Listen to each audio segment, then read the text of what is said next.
Hello Year 6, it's Miss Jobbins here with your week 5 English learning this week called Break the Mould. And as you know, we're looking at this book and it's linking to our well-being sessions this week as it is well-being week. So we thought we'd pick this book, and I know you did a bit of research on it yesterday and you also looked into the author. Yesterday you should have thought about and answered the Vipers questions based on the front cover. Today, we're going to be reading chapter 1, which you can also access on the school website or on our pupil portal school website in the resources/worksheet section. But I'm going to read this chapter to you as well for those of you who maybe would like to read it, but also maybe hear me read it. Now, you do have to bear in mind with me, I'm going to try and read into a camera. This is already embarrassing enough, as my class know perfectly well. I hate reading to a camera, so please bear in mind with me. We all hope that you've enjoyed looking at the book so far. Some of you might have already read this chapter ahead already and had a thought, you know what, actually, in fact, we might want to read the book. It is on Kindle books as well, but I thought it would be nice for me to read out to you instead. So we know this is by Sinead Burke and it is called Break the Mould, and it's called How to Take Your Place in the World, and it's illustrated by Natalie Brown.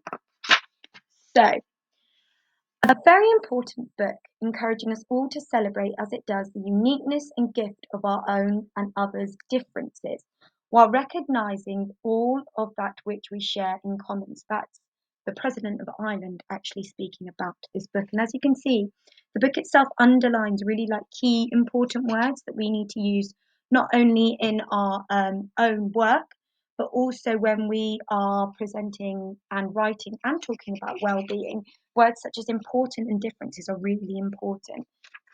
So let's get going. So it says, for my mum, dad, Natasha, Neem, Chris and Chloe, without you none of this would be possible. I love you. So that's an author's note there. So here it always does take us, I'm just trying to set up properly. There you go. It's really hard. I don't know how key stage can do this all the time. But as you can see here, it takes us through our contents, and today we're just going to be reading chapter 1. So chapter 1, to dream. Break the mould. I wonder whether you've ever thought to yourself, I would love to stand out, to do things differently, to make a difference, to change the world, to break the mould, but you figured, no, that's impossible. In many ways, that was my story, or it could have been. When I was younger, I wanted to be a teacher, I wanted to work in fashion, and I wanted to change the world. But I'm a little person. I have dwarfism, which if you don't know what that word means, ladies and gentlemen, pause this video and come back to me once you've done a bit of research. Preferably if you're researching, as we explained yesterday in our research section, make sure that you pause the video, make sure that when you're researching, you are using child-friendly websites and you've also checked with a parent or guardian. So year 6, for example, you might research dwarfism, but you might put in for kids, or key stage 2, just making sure that you're being safe online.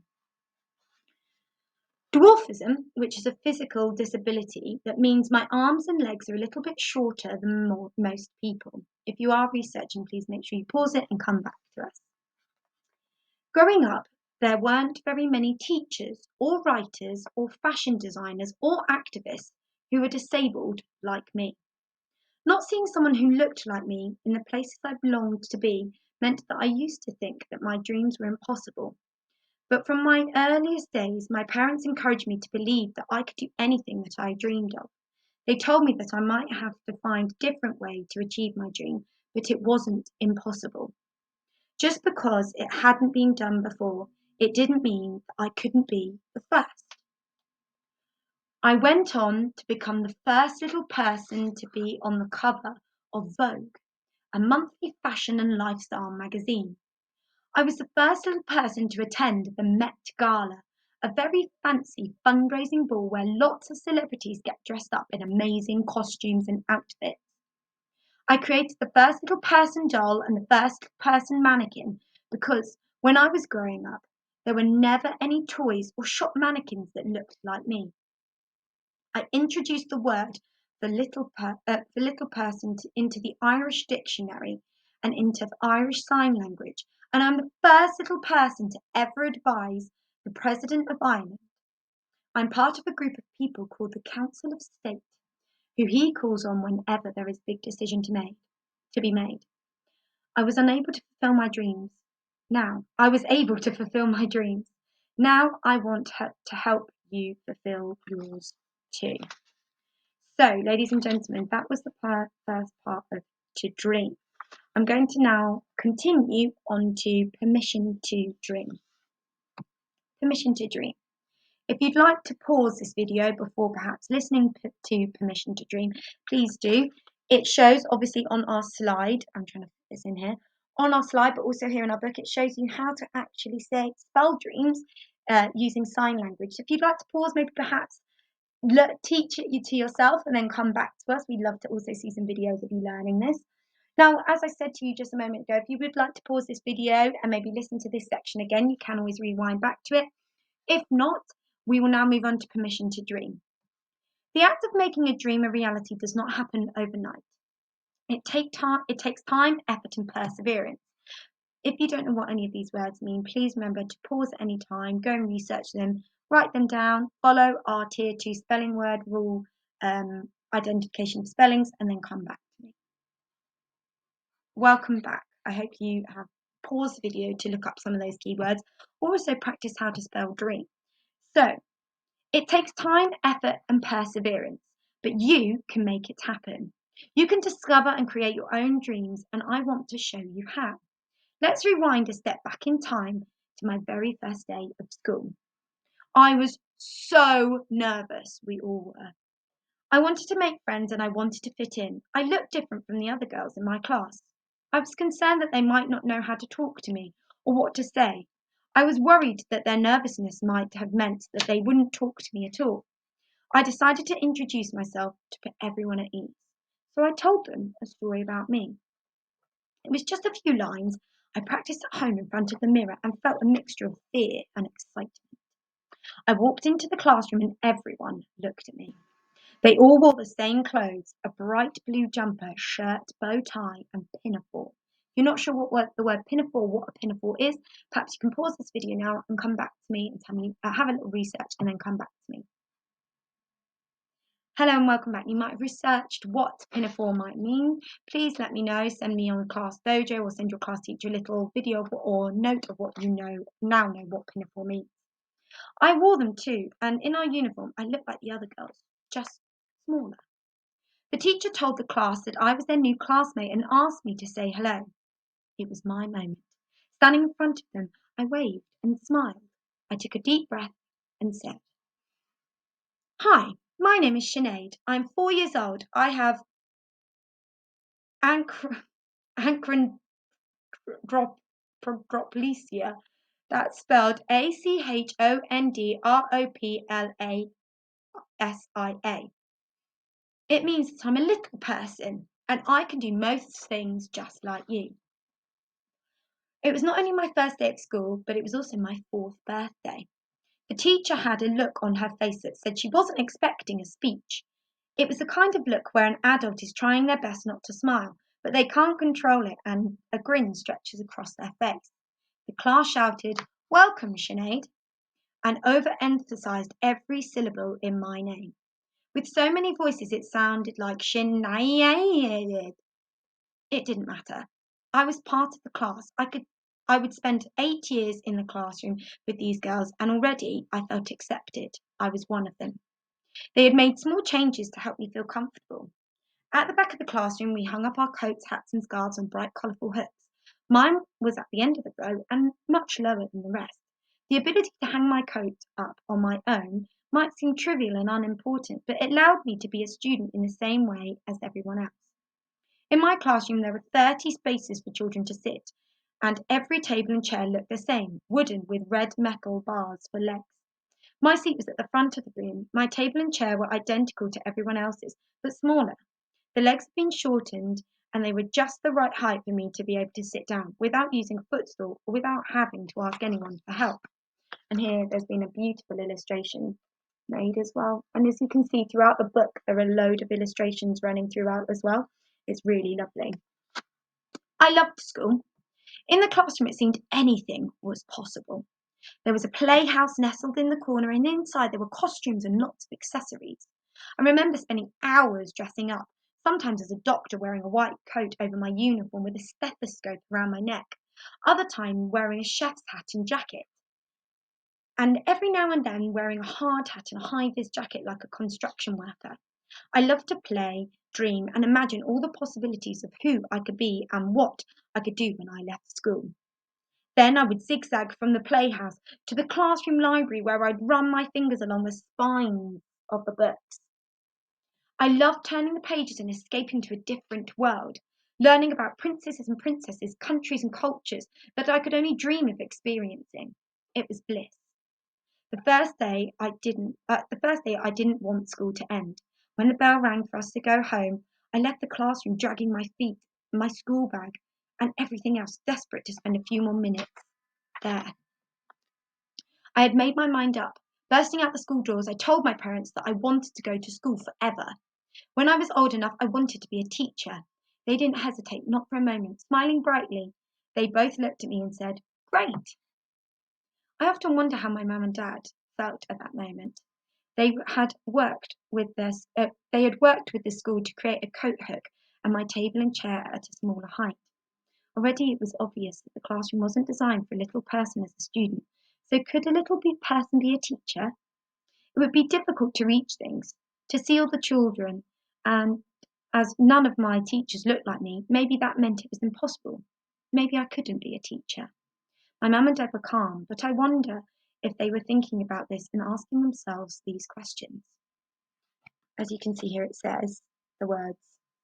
You see, we live in a world where there are often assumptions about what a person can or cannot do or be because they are different.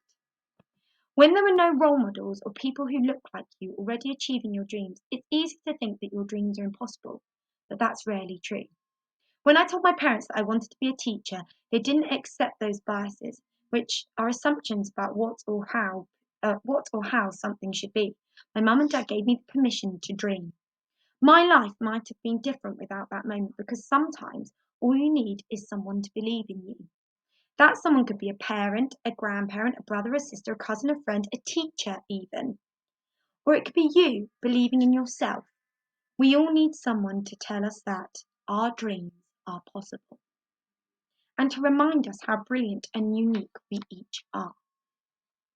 So, ladies and gentlemen, we wanted to remind you that we, like your parents and carers and guardians and everyone at home and other relatives and friends, but we teachers are here to support you as well, and we believe in you, and we want to remind you that any dream is possible at all. So I'm going to move on to the next chapter or the next section in this book, which is called This Book. Now I'm passing on the message that I want to encourage you to believe in yourself, to have pride in who you are and to find comfort in your own skin, to be curious about the world around you and to discover your voice and to dream as big as you can. I want you to be confident in fighting for what you believe in, to be ambitious about changing the world so it's fairer for everyone. I want you to encourage others to use their voices too. There are moments when these dreams might feel impossible. You might feel like giving up. You might feel like your dream should belong to somebody else. But I'm here to remind you to have faith in yourself because I've been in your shoes. I was a kid who felt different. I looked different to my friends and family, and at times I was a kid who just wanted to fit in. But fitting in means hiding a part of yourself. It's choosing to not let the world see and experience all of who you are. I used to feel like hiding, but not anymore.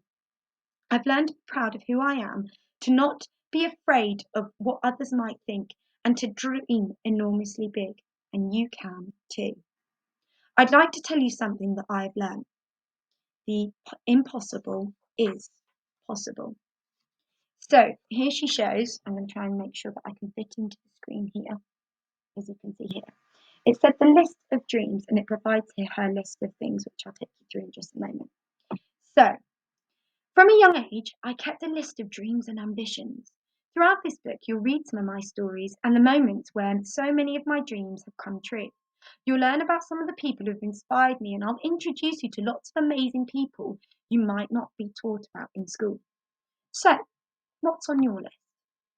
because you might be different or feel different to the other people in your class or family. But this book is here to help you to find the power in being different, to discover the things you love about yourself, to grow your confidence and follow your dreams, to break the mold and to find your own place in the world.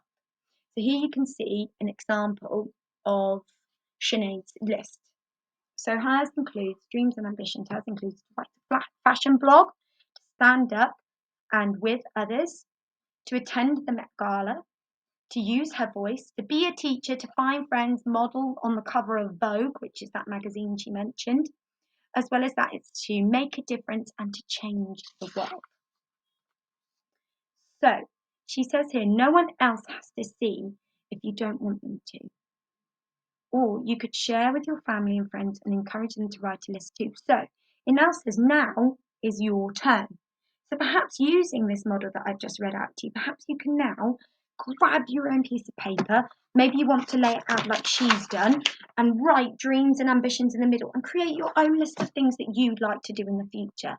If you do this, ladies and gentlemen, we'd love to see it. Please make sure that you upload it to the English section of your portfolio, and please remember, make sure that it's colourful, make sure that it's exciting, and you keep it somewhere safe, so a place that you can refer to often, so you can look back at it maybe in the future. It's something really important to do. It is up to you. This is all about you and is the start of your brilliant journey. So pause this video and maybe have a go at that activity. This is the end of this part of chapter 1. I have read a little bit more than what's uploaded to the Class Dojo website, class portfolio. But I hope that you've enjoyed it and really have a go at creating your own bubble about your dreams and ambitions and goals. It'd be really lovely. And again, thank you for being so patient. And we really hope that you've enjoyed and are enjoying this book. And please come back to me later when I'm going to read some more. Have a lovely day, ladies and gentlemen, and speak to you soon. Bye.